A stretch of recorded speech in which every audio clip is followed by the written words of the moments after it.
Good evening everyone. क्या आप सभी तैयार हैं एक दमदार सेशन के लिए? आज की क्लास में हम कोई थ्योरी नहीं बल्कि इंडियन कॉन्स्टिट्यूशन के इम्पोर्टेंट आर्टिकल्स का अध्ययन करने जा रहे हैं,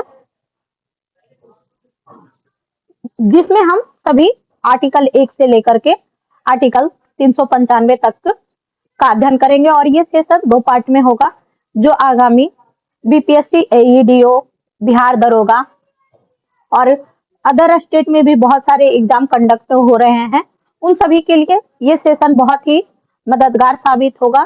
साथ ही यह आपके लिए मार्क्स बूस्टर का भी काम करेगा। तो चलिए बिना समय गवाए शुरू करते हैं आज का हमारा ये सेशन। आर्टिकल 1, जिसमें संघ एवं उसके नाम का वर्णन है। अनुच्छेद 2 में नए राज्यों के प्रवेश या स्थापना का वर्णन है। अनुच्छेद 3 नए राज्यों के निर्माण या मौजूदा राज्यों के सीमाओं या नामों से परिवर्तन से संबंधित है।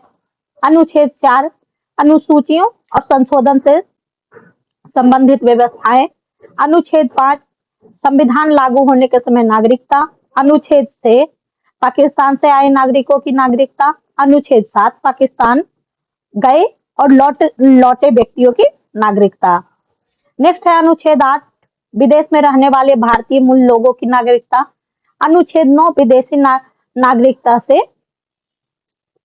विदेशी नागरिकता लेने से भारतीय नागरिकता का समाप्ति।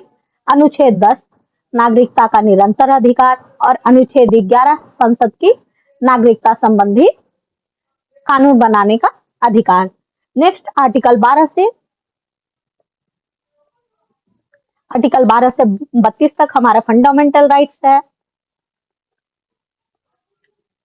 तो सबसे पहला है फंडामेंटल राइट्स में राज्य की परिभाषा। आर्टिकल 12 में पूछा गया है, अनुच्छेद 13 में मौलिक अधिकारों के विपरीत कानून की अमान्यता, यानी कि अगर कोई कानून मौलिक अधिकार का हनन करती है या फिर उसको कम करने का प्रयास करती है तो उसे अमान्य करने की शक्ति आर्टिकल 13 में है। आर्टिकल 14 कानून के समक्ष समानता। आर्टिकल 15 में भेदभाव से निषेध, यानी कि किसी को भी जाति, धर्म, लिंग इत्यादि के आधार पर भेदभाव नहीं किया जाएगा। आर्टिकल 16 में सार्वजनिक रोजगार में अवसर की समानता, यानी सभी को समान अवसर दिया जाएगा। लेकिन कुछ एक विशेष उपबंध हुई है कि कुछ ये इस समानता का भी विरोध करती है, जैसे जैसे आरक्षण, महिलाओं के लिए आरक्षण और अदर समुदाय के लिए भी आरक्षण का प्रावधान है। आर्टिकल 17 अस्पृश्यता का अंत, यानी अनटचेबिलिटी। आर्टिकल 18 उपाधियों का अंत, लेकिन इसी में पद्मश्री, पद्म विभूषण इत्यादि ये उपाधियां नहीं हैं। आर्टिकल 19 स्वतंत्रता के अधिकार। आर्टिकल 20 में अपराधियों के संरक्षण से संबंधित है। आर्टिकल 21 जीवन और व्यक्तिगत स्वतंत्रता का संरक्षण। आर्टिकल 21 शिक्षा का अधिकार।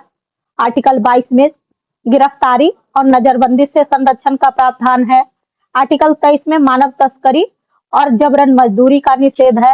आर्टिकल 24 में बच्चों से खतरनाक रोजगार का निषेध है। आर्टिकल 25 में धर्म के स्वतंत्रता का अधिकार। आर्टिकल 26 धार्मिक मामलों के प्रबंधन की स्वतंत्रता। आर्टिकल 27 में करों द्वारा किसी धर्म के प्रचार का निषेध है। आर्टिकल 28 धार्मिक शिक्षा का निषेध, इसमें कुछ अपवाद भी दिए गए हैं। आर्टिकल 29 अल्पसंख्यकों के हितों का संरक्षण। आर्टिकल 30 अल्पसंख्यकों को शैक्षणिक संस्थान स्थापित और संचालित करने का अधिकार।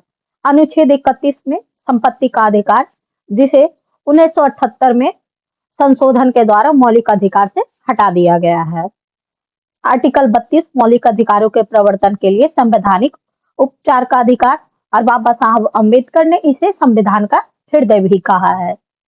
अनुच्छेद 33 सशस्त्र बलों आदि के सदस्यों के मौलिक अधिकार पर प्रतिबंध लगाने की संसद की शक्ति।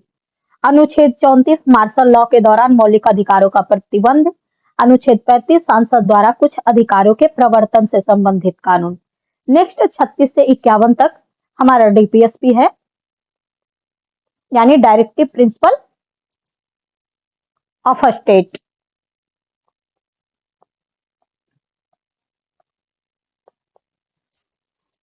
अनुच्छेद 36 राज्य के नीति निर्देशक सिद्धांतों के प्रायोजन के लिए राज्य की परिभाषा। आर्टिकल 12 में भी राज्य की परिभाषा दी गई है, साथ ही आर्टिकल 36 में भी राज्य की परिभाषाएं दी गई हैं। आर्टिकल 37 नीति निर्देशक सिद्धांतों का अनुपालन करने का राज्य का दायित्व। आर्टिकल 38 में सामाजिक व्यवस्था का संवर्धन और लोगों के कल्याण की सुरक्षा। आर्टिकल 39 नीति निर्देशक सिद्धांत विशेष रूप से नागरिक के अधिकार और समानता के लिए। आर्टिकल 39 से सामान्य न्याय एवं निःशुल्क वित्तीय सहायता। इसमें गरीब और बुजुर्गों को न्याय दिलाने के लिए निःशुल्क विधिक सहायता का भी प्रावधान किया गया है। आर्टिकल 40 में ग्राम पंचायतों के गठन का प्रावधान है। आर्टिकल 41 में बेरोजगारी, बुढ़ापे, बीमारी आदि में सार्वजनिक सहायता का अधिकार। और इन्हीं सब प्रावधानों को लेकर के हमारी गवर्नमेंट जो होती है वो बेरोजगारी भत्ता, ओल्ड एज पेंशन वगैरह देती है। अनुच्छेद 42 काम की उचित एवं मानवीय स्थिति एवं मातृत्व राहत। अनुच्छेद 43 मजदूरों को जीविका के लिए पर्याप्त वेतन और सम्मानजनक जीवन स्तर। अनुच्छेद 43। अनुच्छेद 43 से उद्योग में श्रमिकों के प्रबंधन की भागीदारी। अनुच्छेद 44 सभी नागरिकों के लिए समान सिविल संहिता, इसे ही यूनियन सिविल कोड भी कहा जाता है इंग्लिश में। और सबसे पहले यूनियन सिविल कोड गोवा में लागू हुआ था, उसके बाद छत्तीसगढ़ है। आर्टिकल 45 6 वर्ष के बच्चों के लिए प्रारंभिक बचपन की देखभाल और शिक्षा। आर्टिकल 46 अनुसूचित जाति, जनजाति और कमजोर वर्गों के शैक्षणिक और आर्थिक हितों का संवर्धन। अनुच्छेद 47 पोषण स्तर, जीवन स्तर का संवर्धन एवं जन स्वास्थ्य का सुधार। अनुच्छेद 48 कृषि एवं पशुपालन का संगठन, गाय और बछड़ों की हत्या का निषेध। अनुच्छेद 48 पर्यावरण, वन एवं वन्य जीवों की सुरक्षा व सुधार।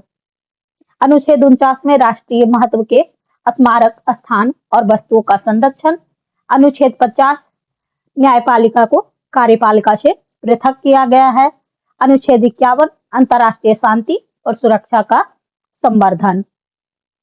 अनुच्छेद 51A में मौलिक अधिकार का वर्णन है, जिसमें कुल 11 मौलिक अधिकार दिए गए हैं। अनुच्छेद 51A में मौलिक कर्तव्यों का वर्णन है और जिसमें कुल 11 मौलिक कर्तव्य हैं। अनुच्छेद 52 भारत के राष्ट्रपति का पद। अनुच्छेद 53 कार्यपालिका शक्ति का राष्ट्रपति में निहित होना। अनुच्छेद 54 राष्ट्रपति का निर्वाचन। अनुच्छेद 55 राष्ट्रपति के निर्वाचन की प्रक्रिया। अनुच्छेद 56 राष्ट्रपति का कार्यकाल। अनुच्छेद 57 राष्ट्रपति का पुनर्निर्वाचन के लिए पात्र होना। अनुच्छेद 58 राष्ट्रपति के लिए योग्यता। अनुच्छेद 59 जिसे अब निरस्त कर दिया गया है, राष्ट्रपति के कार्यकाल संबंधी प्रावधान हटाया गया। अनुच्छेद 60 में राष्ट्रपति का शपथ और प्रतिज्ञा का वर्णन है। अनुच्छेद 61 में राष्ट्रपति के महाभियोग की प्रक्रिया का वर्णन है। अनुच्छेद 62 में राष्ट्रपति के चुनाव को भरने और समय की व्यवस्था। नेक्स्ट अनुच्छेद 63 में उपराष्ट्रपति का पद। अनुच्छेद 64 में उपराष्ट्रपति का राज्यसभा के सभापति के रूप में कार्य करना। अनुच्छेद 65 राष्ट्रपति का पद रिक्त होने पर उपराष्ट्रपति का कार्यभार संभालना। अनुच्छेद 66 उपराष्ट्रपति का निर्वाचन। अनुच्छेद 67 उपराष्ट्रपति का कार्यकाल का वर्णन है। अनुच्छेद 68 में उपराष्ट्रपति के पद को भरना और समय की व्यवस्था। अनुच्छेद 69 में उपराष्ट्रपति की शपथ और प्रतिज्ञा है। अनुच्छेद 70 में राष्ट्रपति के कार्यों का निर्वहन के लिए प्रावधान है। अनुच्छेद 71 में राष्ट्रपति और उपराष्ट्रपति के चुनाव से संबंधित विवादों के निपटारा का वर्णन किया गया है। अनुच्छेद 72 में राष्ट्रपति की दया याचिका, क्षमा माफी का अधिकार। अनुच्छेद 73 में केंद्र की कार्यपालिका शक्ति का विस्तार। अनुच्छेद 74 राष्ट्रपति को सहायता और सलाह देने के लिए मंत्रिपरिषद। अनुच्छेद 75 मंत्रिपरिषद की नियुक्ति, कार्यकाल और जिम्मेदारी। अनुच्छेद 76 अटॉर्नी जनरल ऑफ इंडिया का वर्णन है। अनुच्छेद 77 में केंद्र सरकार के कार्यों का संचालन। अनुच्छेद 78 में प्रधानमंत्री के कर्तव्य। अनुच्छेद 79 संसद का गठन। अनुच्छेद 80 राज्यसभा की संरचना। अनुच्छेद 81 में लोकसभा की संरचना का वर्णन है। अनुच्छेद 82 में जनगणना के लिए सीटों का पुनर्विन्यास। आर्टिकल 83 में लोकसभा और राज्यसभा के कार्यकाल का वर्णन है।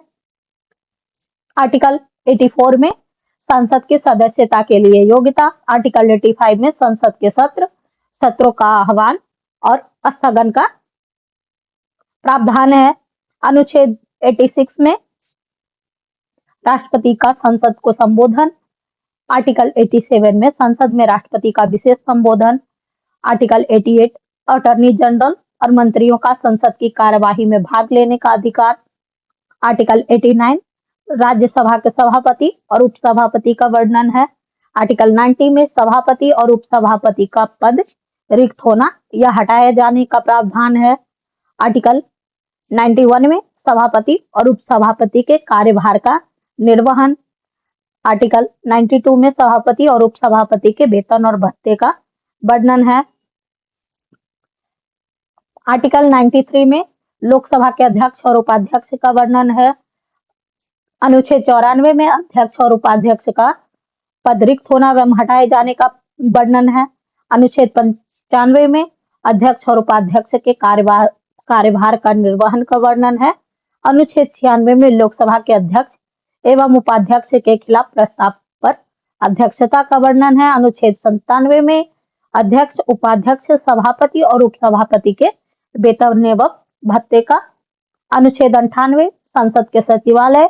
अनुच्छेद 99 का संबंध संसद के सदस्यों की शपथ और प्रतिज्ञा से है। अनुच्छेद 100 का संबंध संसद में मतदान और बहुमत के नियम से है। अनुच्छेद 101 में संसद के सदस्य की अयोग्यता की स्थिति में सीटों का रिक्त होने का वर्णन है। अनुच्छेद 102 में संसद की सदस्यता के लिए अयोग्यता का वर्णन है। अनुच्छेद 103 में अयोग्यता के मामले का निर्णय राष्ट्रपति द्वारा किया जाएगा। अनुच्छेद 104 में संसद के सदस्यों द्वारा अवैध रूप से बैठने और मतदान करने पर दंड का प्रावधान है। अनुच्छेद 105 में संसद और उसके सदस्यों के विशेषाधिकार का वर्णन है। अनुच्छेद 106 संसद के सदस्यों का वेतन और भत्ते। अनुच्छेद 107 संसद के विधेयक का प्रावधान और पारित होना। अनुच्छेद 108 संयुक्त बैठक की व्यवस्था। अनुच्छेद 109 धन विधेयक का प्रारंभ और पारित होना। अनुच्छेद 110 धन विधेयक की परिभाषा। अनुच्छेद 110 राष्ट्रपति द्वारा विधेयक पर सहमति या वापसी। अनुच्छेद 112 में बजट का वर्णन है। हमारे संविधान में एग्जैक्ट बजट शब्द का उल्लेख नहीं किया गया है। बजट की जगह पर वार्षिक वित्तीय विवरण का उल्लेख किया गया है। अनुच्छेद 113 में वार्षिक वित्तीय विवरण पर संसद की कार्यवाही का वर्णन है। अनुच्छेद 114 में अनुदान की मांगों का अनुमोदन और विनियोग विधेयक। अनुच्छेद 115 अतिरिक्त अनुदान और अनुदान की पूर्ति। अनुच्छेद 116 अंतरिम अनुदान, अतिरिक्त एवं पूरक अनुदान का वर्णन है। अनुच्छेद 117 वित्त विधेयक का वर्णन है। अनुच्छेद 118 संसद की कार्यवाही और संचालन के नियम का वर्णन है। अनुच्छेद 119 संसद की कार्यवाही में भाग लेने सांसद की कार्यवाही की भाषा का वर्णन है। अनुच्छेद 120 संसद में भाषा का प्रयोग का वर्णन है। अनुच्छेद 121 संसद में न्यायाधीशों के आचरण पर चर्चा का निषेध है। अनुच्छेद 122 संसद की कार्यवाही की वैधता पर प्रश्न नहीं उठाया जा सकता है। अनुच्छेद 123 राष्ट्रपति को अध्यादेश जारी करने का अधिकार। अनुच्छेद 124 सर्वोच्च न्यायालय के गठन और न्यायाधीशों की नियुक्ति का वर्णन। अनुच्छेद 125 में सर्वोच्च न्यायालय के न्यायाधीश के वेतन एवं भत्ते। अनुच्छेद 126 मुख्य न्यायाधीश का पद रिक्त होने पर कार्यवाहक मुख्य न्यायाधीश का वर्णन है। अनुच्छेद 127 सर्वोच्च न्यायालय में न्यायाधीश की अस्थायी नियुक्ति। अनुच्छेद 128 सेवानिवृत्त न्यायाधीश का पुनराहन। अनुच्छेद 129 सर्वोच्च न्यायालय की अवमानना का दंड की शक्ति। अनुच्छेद 130 सर्वोच्च न्यायालय की बैठक का स्थान। अनुच्छेद 131 केंद्र और राज्य के बीच विवादों पर मूल अधिकारिता और अनुच्छेद 131 ए को निरस्त कर दिया गया है। अनुच्छेद 132 संवैधानिक मामलों में अपील का अधिकार, अनुच्छेद 133 दीवानी मामलों में अपील का अधिकार, अनुच्छेद 134 आपराधिक मामलों में अपील का अधिकार, अनुच्छेद 134 ए में अपील प्रमाण पत्र का प्रावधान, अनुच्छेद 135 संघीय न्यायालय से सर्वोच्च न्यायालय को अधिकार हस्तांतरण, अनुच्छेद 136 विशेष अनुमति से अपील का अधिकार, अनुच्छेद 137 सर्वोच्च न्यायालय द्वारा अपने निर्णयों के पुनर्विचार की शक्ति, अनुच्छेद 138 सर्वोच्च न्यायालय की का अधिकार विस्तार, अनुच्छेद 139 सर्वोच्च न्यायालय को कुछ मामले में आदेश जारी करने का अधिकार, अनुच्छेद 139 मामलों का स्थानांतरण का वर्णन है, अनुच्छेद 140 संसद द्वारा सर्वोच्च न्यायालय की अतिरिक्त शक्तियां प्रदान करना, अनुच्छेद 141 सर्वोच्च न्यायालय के निर्णय देश के लिए बाध्यकारी, अनुच्छेद 142 पूर्ण न्याय करने के लिए सर्वोच्च न्यायालय की शक्ति, अनुच्छेद 143 राष्ट्रपति द्वारा सर्वोच्च न्यायालय से परामर्श का वर्णन है, अनुच्छेद 144 सभी प्राधिकरणों का सर्वोच्च न्यायालय की सहायता करना, अनुच्छेद 145 में सर्वोच्च न्यायालय के नियम, अनुच्छेद 146 में सर्वोच्च न्यायालय के कर्मचारी और खर्च का वर्णन है, अनुच्छेद 147 सर्वोच्च न्यायालय के संदर्भ में परिभाषाएं, अनुच्छेद 148 में भारत के नियंत्रक एवं महालेखा परीक्षक का वर्णन है, अनुच्छेद 149 में नियंत्रक एवं महालेखा परीक्षक के कर्तव्य और शक्तियों का वर्णन है, अनुच्छेद 150 में भारत की खाता की रूपरेखा का वर्णन है और अनुच्छेद 151 नियंत्रक एवं महालेखा परीक्षक की रिपोर्ट का वर्णन है, अनुच्छेद 152 में राज्य के संदर्भ में राज्य की परिभाषा, अनुच्छेद 153 राज्यों के राज्यपाल का पद, अनुच्छेद 154 राज्यपाल की कार्यपालिका शक्ति का राज्यपाल में निहित होना, राज्य की कार्यपालिका शक्ति का राज्यपाल में निहित होना, अनुच्छेद 155 में राज्यपाल की नियुक्ति, अनुच्छेद 156 में राज्यपाल का कार्यकाल और अनुच्छेद 157 में राज्यपाल के योग्यता का वर्णन है, अनुच्छेद 158 में राज्यपाल के कार्यकाल एवं शर्तों का वर्णन है, अनुच्छेद 159 में राज्यपाल की शपथ या प्रतिज्ञा का वर्णन है, अनुच्छेद 160 में राज्यपाल के कार्य निर्वहन के लिए प्रावधान है, अनुच्छेद 161 में राज्यपाल द्वारा क्षमा दंड माफी का अधिकार, अनुच्छेद 162 में राज्य की कार्यपालिका शक्ति का विस्तार, अनुच्छेद 163 में राज्यपाल को सहायता एवं सलाह देने के लिए मंत्रिपरिषद का वर्णन, अनुच्छेद 164 में मंत्रिपरिषद की नियुक्ति एवं कार्यकाल की जिम्मेदारी का वर्णन है, अनुच्छेद 165 में राज्य के महाधिवक्ता का, अनुच्छेद 166 में राज्य सरकार के कार्यों का संचालन, अनुच्छेद 167 में मुख्यमंत्री के कर्तव्य और अनुच्छेद 168 में राज्य विधानमंडल का गठन का वर्णन है। तो आज का हमारा कॉन्स्टिट्यूशन के इंपॉर्टेंट आर्टिकल्स का पार्ट 1 यहीं पे समाप्त होता है। मुझे उम्मीद है आपको हमारा ये प्रयास पसंद आया होगा और यदि हाँ तो कृपया कर चैनल को लाइक करें साथ ही अपने दोस्तों के साथ शेयर करना ना भूलें। Thank you for watching. इसका दूसरा पार्ट नेक्स्ट संडे को आएगा। तब तक के लिए पढ़ते रहे, आगे बढ़ते रहे।